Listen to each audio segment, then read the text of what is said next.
حبشہ کی جانب ہجرت کرنے کا جو میرے سرکار نے ارشاد فرمایا، اس میں حکمت یہ تھی کہ وہاں کا بادشاہ عادل بھی تھا اور انصاف پسند بھی تھا۔ یہی وجہ ہے کہ جب مسلمانوں کا قافلہ پہنچا تو بادشاہ نے انہیں ویلکم کیا، مسلمان وہاں بڑے مزے سے رہنے لگے۔ پھر دوسرا قافلہ بھی وہاں پہنچ گیا اور اس قافلے میں حضرت عثمان غنی، حضرت عبد الرحمن بن عوف، حضرت مصعب بن عمیر، صحابہ کرام جو ہے اس میں شریک تھے۔ حضور کی صاحبزادی حضرت رقیہ رضی اللہ تعالی عنہا بھی حضرت عثمان غنی کے ہمراہ، کیونکہ ان کی زوجہ تھیں، وہ بھی ساتھ تھیں، ہمراہ گئیں، اور مسلمان وہاں ہنسی خوشی رہنے لگے۔ مگر یہاں کفار مکہ کو بڑی پریشانی ہوئی کہ یہ کیا ہوا کہ جن کو ہم ستاتے تھے، جنہیں ہم اذیتیں دیتے تھے، جن کا ہم مذاق اڑاتے تھے، وہ سب چلے گئے۔ اب انہوں نے ایک سازش کی اور انہوں نے کہا کہ کسی طریقے سے وہاں سے مسلمانوں کو واپس مکے میں لے کر آؤ۔ اپنے 2 سفیر تیار کیے، ایک کا نام ہے حضرت عمرو بن العاص اور دوسرے کا نام ہے عبداللہ بن ربیعہ۔ 2 سفیر یعنی سفارت کاری میں ماہر، کہا کہ آپ جائیں بادشاہ سے جا کے ملیں، انعام و اکرام لے کر جائیں اور ان کو وہاں سے واپس لے کر آئیں تاکہ ہم دوبارہ انہیں ستائیں۔ اب یہ دونوں سفیر روانہ ہوئے اور انہوں نے کیا کیا، بیش بہا قیمتی انعامات لے کر گئے۔ جب وہاں پہنچے، جتنے وزیر تھے ایک ایک سے پہلے جا کے، اور جتنے بشپ تھے جو ان کے عیسائی راہب تھے، ان سے الگ الگ جا کے ملاقات، اور سب کو جا کے تحائف دیے، بیش بہا تحائف، سب کو ایک ایک کو فردن فردن ملے اور ان کو بتایا کہ ہمارے مکے کے کچھ جو ہے وہ نادان لوگ یہاں آ گئے ہیں، جو ہمارا دین، جو آباء و اجداد کا دین تھا وہ چھوڑ چکے ہیں، اور تمہارا دین بھی وہ یہاں اختیار نہیں کر رہے، کوئی نیا ہی دین لے آئے ہیں وہ، اور کسی کی نہیں سنتے، وہ یہاں بھی فساد پھیلائیں گے۔ بس تم کل ہم بادشاہ کے پاس اپنا مقدمہ پیش کریں گے، آپ بھی ہماری حمایت کیجیے گا اور ہمیں اعتماد کا ووٹ دیجیے گا اور ان کو ہمارے ساتھ روانہ کر دیجیے۔ تو سب نے جب انعام لے لیا تو انہوں نے کہا ٹھیک ہے جی، کل دربار میں ہم آپ کے حق میں ووٹ دے دیں گے۔ چینج تو ایسے ہی ہوتا ہے نا، سب نے مال لے لیا تھا۔ انہوں نے بادشاہ کے لیے بھی ایک عربی النسل گھوڑا تیار کیا، لے کر آئے، اور ریشمی لباس، خوبصورت پوشاک لے کر آئے۔ صبح جب دربار سجا، انہوں نے بادشاہ کو سجدہ کیا، اور اس کے بعد بادشاہ کے ساتھ، کیونکہ پہلے بادشاہوں کو سجدہ کیا جاتا تھا، وہ سجدہ تعظیمی جو ہوتا تھا، اور اس کے بعد کھڑے ہو گئے۔ بادشاہ نے پوچھا کیسے آنا ہوا؟ کہا حضور پہلے تو یہ تحفہ قبول کیجئے، ہمارا سب سے بہترین گھوڑا ہے آپ کی نظر، اور یہ قیمتی پوشاک ریشمی یہ بھی آپ لیجئے۔ کہا آنا کیسے ہوا؟ کہا حضور مسئلہ یہ ہے کہ ہمارے یہاں کے کچھ نوجوان، کچھ لوگ، کچھ نادان لوگ ایک گروپ کی صورت میں آپ کے ملک میں آ کے آباد ہو گئے۔ انہوں نے ہمارے آباء و اجداد کا دین چھوڑ دیا، اور جو دین آپ کا ہے وہ بھی قبول نہیں کیا انہوں نے، کوئی نیا ہی دین ہے ان کے پاس، کسی کی نہیں سنتے، فساد پھیلا دیتے ہیں، بھائی کو بھائی سے جدا کر دیتے ہیں، عنقریب آپ کے ہاں بھی یہ سارے معاملات کریں گے۔ اچھا جی، تو بس ان کو آپ ہمارے حوالے کریں، ہمارے لوگ ہیں، ہم جانیں وہ جانیں، ہمارے رشتہ دار بھی ہیں، آپ ہمارے حوالے کر دیں۔ تو جتنے وزیر مشیر تھے وہ بھی کہنے لگے ہاں ہاں بھیج دیں، ان کے ساتھ بھیج دیں۔ تو بادشاہ کو غصہ آ گیا۔ بادشاہ نے کہا کہ یہ کیسے ہو سکتا ہے کہ مدعی کی بات سنی جائے اور مدعا علیہ کی بات نہ سنی جائے؟ مطلب یہ کیسے ہو سکتا ہے کہ ایک فریق کی بات سنیں اور دوسرے کی سنے بغیر ہی ان کو روانہ کر دیں؟ پہلے انہیں بلاؤ، ان سے ہم بات کریں گے، ان کی بات بھی تو سنیں۔ ان کی کوشش یہ تھی کہ مسلمانوں کی بات نہ سنی جائے، بس باروں بار یہ چینج آ جائے۔ جیسے باہر سے ہمارے یہاں بھی سفیر آتے ہیں نا، ہمارے ملک میں بھی آتے ہیں، وہ گھوڑا لے کر آئے تھے، یہ ڈالر لے کر آتے ہیں کہ ٹھیک ہے جی ذرا حساب کیجئے۔ آخر میں نہ ڈالر ملتے ہیں نہ عہدہ رہتا ہے۔ بہرحال بادشاہ نے کہا نہیں، پہلے مسلمانوں کو بلاؤ، ان کا مقدمہ سنیں گے۔ اب مسلمانوں کو بلایا گیا۔ اللہ اکبر اللہ، دیکھیے حضور کے اصحاب جمع ہوئے وہاں پر۔ اب اس منظر کو ذرا اپنے ذہن میں لائیے کہ نجاشی کا دربار ہے، وزیر بیٹھے ہوئے ہیں اور مسلمانوں کو بلایا جا رہا ہے۔ اب حضور کی تربیت دیکھیے، مسلمان آپس میں جمع ہوئے، کہنے لگے بادشاہ کے پاس جائیں گے تو ان کے سوالات کے جوابات کون دے گا؟ سب نے کہا کہ ہم کسی ایک کو اپنا نمائندہ بناتے ہیں۔ دیکھیے کیا خوبصورت طریقہ میرے حضور نے سکھایا کہ کسی ایک کو اپنا امیر بنا لو، کسی ایک کو اپنا امیر بنا لو۔ تو سب نے سفیر اسلام، مبلغ اسلام حضرت جعفر بن ابی طالب کے حق میں ووٹ دیا کہ بھئی یہ ہمارے نمائندے ہیں، یہی بات کریں گے دربار میں، باقی کوئی بات نہیں کرے گا، آپ بات کریں۔ چلیں جی، سب پہنچے دربار میں۔ حضرت جعفر بن ابی طالب رضی اللہ تعالیٰ کھڑے ہوئے۔ اب انہوں نے پہلے ہی بادشاہ کو کہہ دیا تھا کہ یہ آئیں گے اور آپ کو سجدہ نہیں کریں گے، ان میں اکڑ بہت ہے، یہ کسی کو سجدہ نہیں کرتے۔ پہلے ہی ان کا ذہن برین واش چل رہا تھا۔ حضرت جعفر تشریف لائے، کھڑے ہو گئے اور بادشاہ کو سلام کیا۔ بادشاہ نے دیکھا کہ انہوں نے سجدہ نہیں کیا، تو بادشاہ نے کہا کہ ان کو جانتے ہیں آپ؟ کہا جی ہم جانتے ہیں، مکے کے لوگ ہیں، ہمیں جانتے ہیں۔ کہا یہ تمہیں لینے آئے ہیں واپس۔ حضرت جعفر رضی اللہ تعالیٰ نے جو بات کی وہ بڑی اہم بات کی۔ آپ نے فرمایا بادشاہ سلامت، کیا ہم ان کے غلام ہیں؟ کیا ہم ان کے غلام ہیں؟ یہ ہمارے آقا ہیں، جو ہم ان کے غلام تھے کہ ہم بھاگ کر آ گئے، یہ پیچھے اپنے غلام کو پکڑنے آ گئے۔ بادشاہ نے ان سے پوچھا کہ بھائی کیا یہ تمہارے غلام ہیں؟ نہیں نہیں، ان میں سے کوئی غلام نہیں ہے ہمارا، سب آزاد ہیں۔ دوسری بات کی، بادشاہ سلامت ان سے پوچھئے کیا ہم نے کسی کو قتل کیا ہے کہ یہ مقتول کا بدلہ لینے کے لیے ہمیں پکڑنے آئے ہیں؟ بادشاہ نے ان سے پوچھا ہاں بھائی کسی کو قتل کر کے آئے ہیں یہ؟ کہا نہیں جی کسی کو قتل بھی نہیں کیا۔ اچھا، تیسری بات پوچھی۔ حضرت جعفر رضی اللہ تعالیٰ عنہ فرماتے ہیں کہ بادشاہ سلامت ان سے پوچھیں کیا ہم نے ان میں سے کسی کا مال چرایا ہے؟ مال لے کر آئے ہیں یہاں پہ، جو یہ پیچھے اپنا مال وصول کرنے کے لیے آ گئے ہمیں پکڑنے کے لیے۔ بادشاہ نے پوچھا ہاں بھائی تمہارا کسی کا مال لیا؟ کہا نہیں جی کوئی مال وال بھی نہیں لیا۔ تو کہا بادشاہ سلامت جب کوئی ایسی بات ہی نہیں، نہ ہم ان کے غلام ہیں، نہ ہم کوئی مجرم ہیں، ہم اپنی مرضی سے آئے ہیں اور آپ کے پاس آ کے رہنے لگے ہیں، انہیں کیا تکلیف ہے؟ بادشاہ نے پوچھا کہ بھائی اب آپ بتائیں کیا تکلیف ہے آپ کو؟ انہوں نے کہا جی انہوں نے ہمارے دین کو چھوڑ دیا ہے، آباء و اجداد کا دین تھا، انہوں نے نہ آپ کا دین اختیار کیا، پتہ نہیں کون سا دین انہوں نے اختیار کیا ہوا ہے، اور یہ کوئی عجیب و غریب قسم کی باتیں کرتے ہیں، عجیب و غریب، نہ ہم نے کبھی سنی نہیں وہ باتیں۔ تو بادشاہ نے حضرت جعفر رضی اللہ تعالیٰ عنہ سے پوچھا کہ بھائی وہ کون سا دین ہے جس کی تم بات کرتے ہو؟ اللہ اکبر، اللہ۔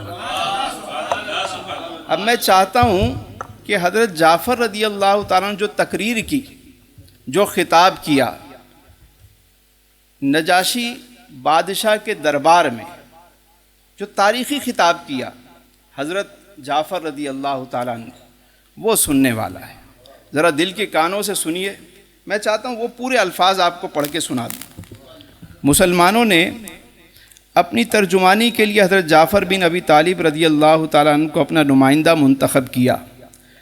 آپ بادشاہ کے سوال کا جواب دینے کے لیے اٹھے اور یوں گویا ہوئے، اے بادشاہ، ہم جاہل قوم تھے، بتوں کی پوجا کیا کرتے تھے، مردار کھایا کرتے تھے اور بدکاریاں کرتے تھے، اپنے رشتہ داروں کے ساتھ، اپنے پڑوسیوں کے ساتھ بے رحمی کا سلوک کرتے، ہم میں سے طاقتور غریب کو کھا جایا کرتا۔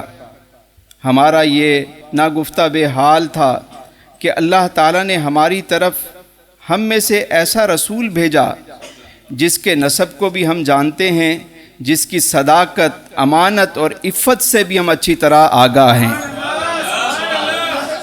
اس نے ہمیں اللہ تعالیٰ پر ایمان لانے کی دعوت دی، ہم اس کو وحدہ لا شریک مانیں اور اسی کی عبادت کریں۔ وہ پتھر اور بت جن کی پوجا ہم اور ہمارے آباء و اجداد کیا کرتے تھے، ان کی بندگی کا پٹہ اپنی گردن سے اتار پھینکیں۔ اس نے ہمیں حکم دیا کہ ہم سچ بولیں، امانت میں خیانت نہ کریں، رشتہ داروں کے ساتھ اچھا سلوک کریں، ہمسایوں کے ساتھ عمدگی سے پیش آئیں، برے کاموں سے اور خون ریزیوں سے باز رہیں۔ اس نے ہمیں فسق و فجور، جھوٹ بولنے، یتیموں کا مال کھانے، پاک دامن عورتوں پر جھوٹی تہمت لگانے سے منع کیا اور ہمیں حکم دیا کہ ہم صرف اللہ تعالیٰ کی عبادت کریں، کسی چیز کو اس کا شریک نہ بنائیں۔ نیز اس نے ہمیں حکم دیا کہ ہم نماز پڑھیں، زکوٰۃ دیں اور روزے رکھیں۔ پھر فرمایا چنانچہ ہم نے اس رسول مکرم کی تصدیق کی، ہم ان پر ایمان لے آئے اور اللہ تعالیٰ کے جو حکم وہ لے کر ہمارے پاس آئے تھے ہم نے ان کی پیروی کی۔ ہم صرف اللہ وحدہ کی عبادت کرتے ہیں اور اس کے ساتھ کسی کو شریک نہیں ٹھہراتے۔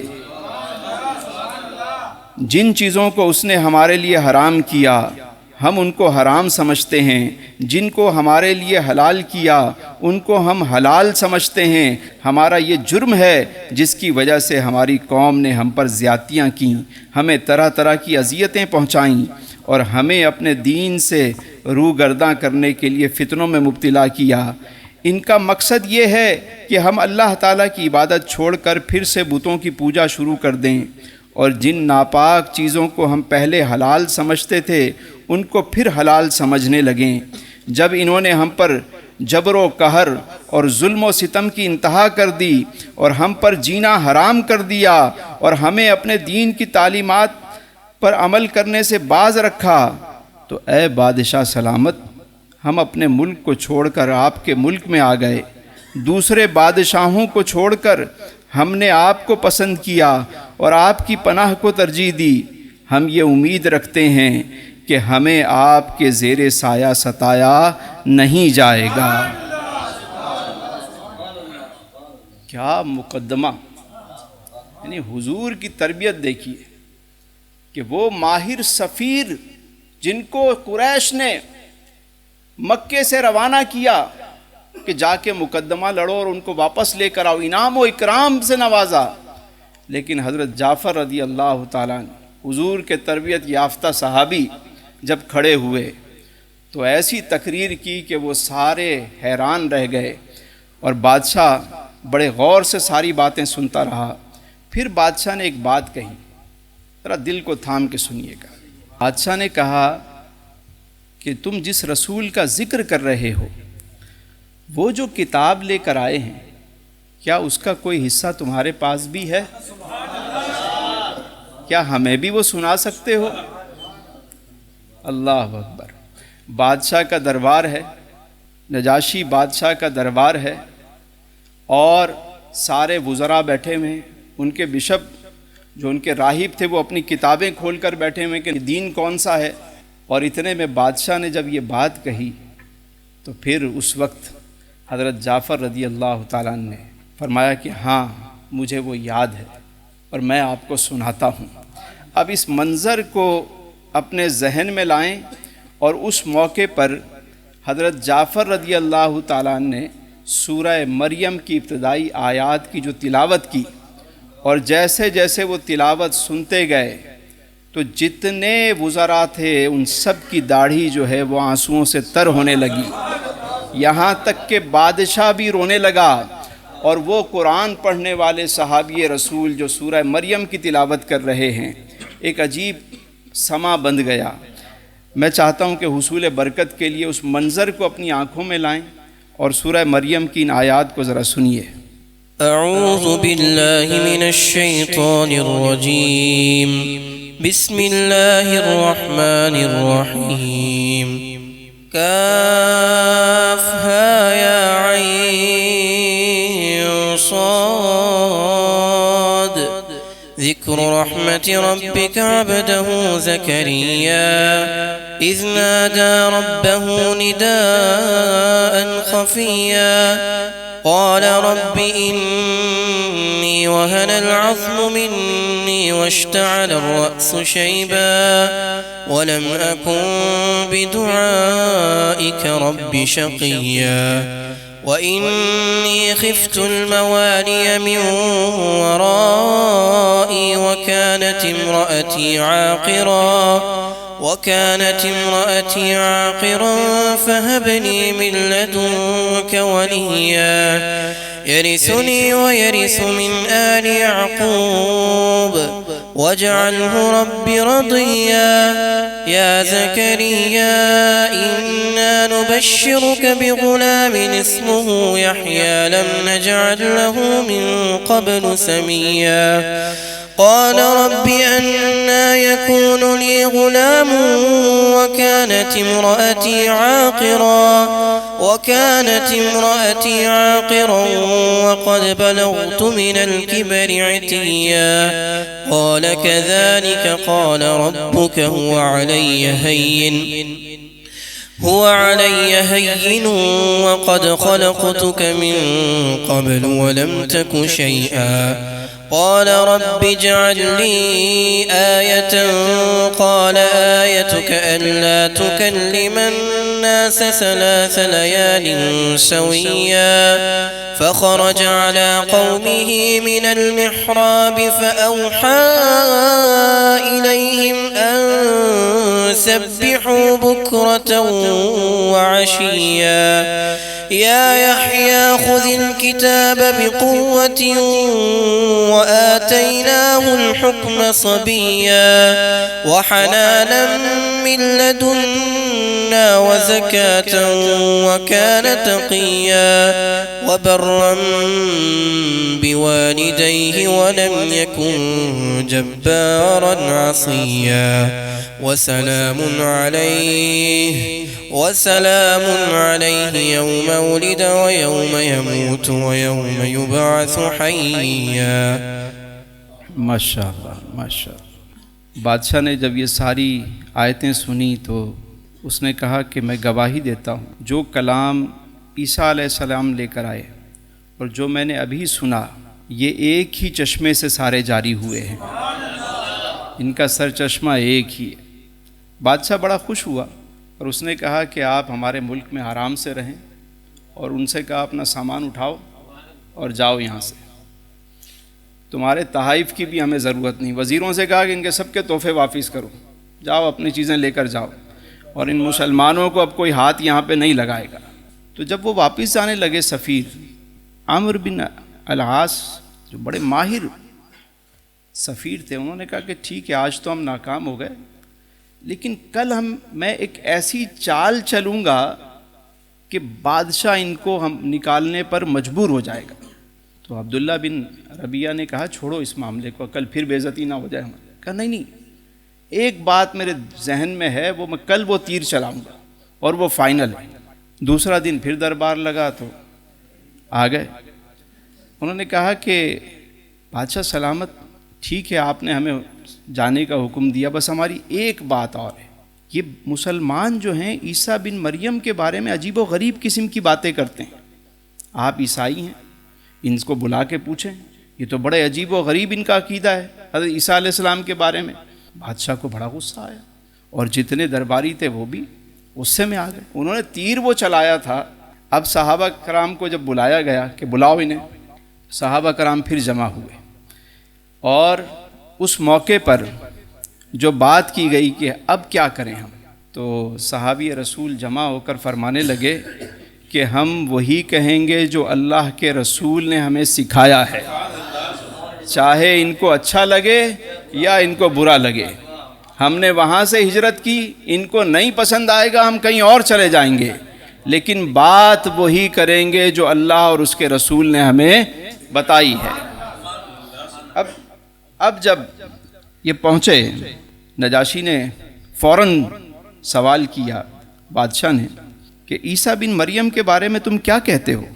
خطیب اسلام، سفیر اسلام حضرت جعفر بن ابی طالب رضی اللہ تعالیٰ عنہ کھڑے ہوئے اور بڑی جرت اور دلیری سے فرمایا آپ اللہ کے بندے، اللہ کے رسول، اللہ کی روح اور اس کا کلمہ ہیں.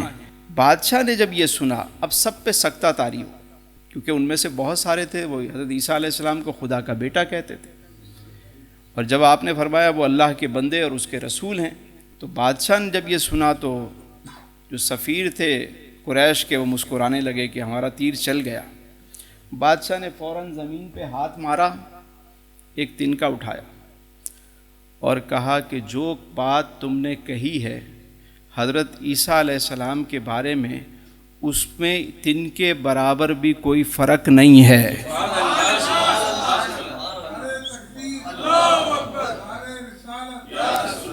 یہ مسلمانوں کی سفارتی فتح تھی جو حکمت عملی کے ساتھ، دانائی کے ساتھ انہوں نے یہ جنگ جیتی۔ اب دیکھیے نا کہ ہم بسا اوقات سچ بولتے ہیں، ہمیں زیادہ تر لوگ کہتے ہیں یار ہم سچ کہیں گے تو ہماری بات نہیں بنے گی۔ دیکھیں، ہم نے جھوٹ بولنے کے طریقے سیکھ لیے ہیں، لیکن سچ بولنے کا طریقہ ہم نے آج تک نہیں سیکھا کہ حکمت کے ساتھ سچ کو کیسے بولا جاتا ہے۔ صحابی رسول کو دیکھیے کہ کس جرأت اور بہادری کے ساتھ اسلام کا مقدمہ جو ہے انہوں نے لڑا اور سفارتی سطح پہ فتح بھی حاصل کی۔